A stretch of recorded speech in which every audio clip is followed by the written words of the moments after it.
Hello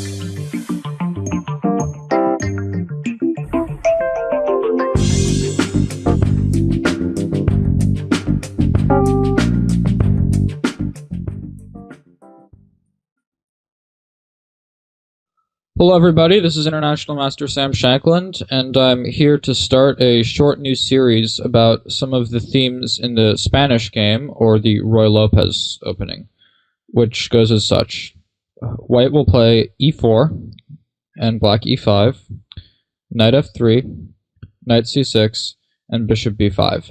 Of course, there are other moves than bishop b5 here. There's knight c3, there's bishop c4, and there's d4, and there's other ways that games can play out, but really if white wants to try to get anything against e4, e5, it's basically been proven that the Ruy Lopez is the only real way of achieving this.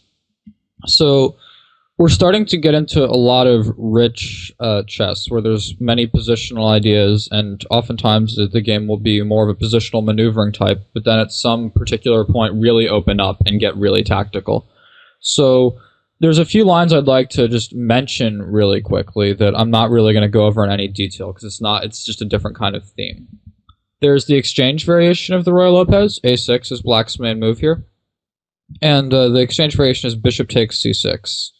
Now, I don't believe that white really can get much of anything in this variation. It's not going to get an advantage, but the point is here the pawn structure and the piece coordination is extremely different than in most standard Ruy Lopez positions, so we're not going to look at this really. One thing I should point out, though, is in this position, many of you might think, well, knight takes e5 just wins a pawn, but black will respond with queen d4, picking up a pawn right back. So that's one variation. Another variation is this move, knight f6. This is known as the Berlin defense, or the Berlin wall, so to speak, and it follows where white castles. Black takes this pawn on e4.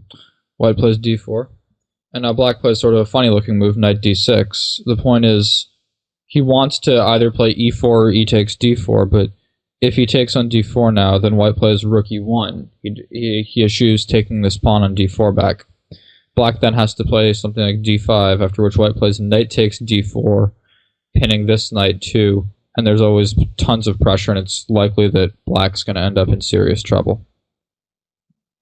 So after knight d6, black attacks this bishop, and there's some lines like d takes e5, knight takes b5, a4, trapping the knight, but quite frankly I don't believe in them at all. I think that white needs to take on c6 now.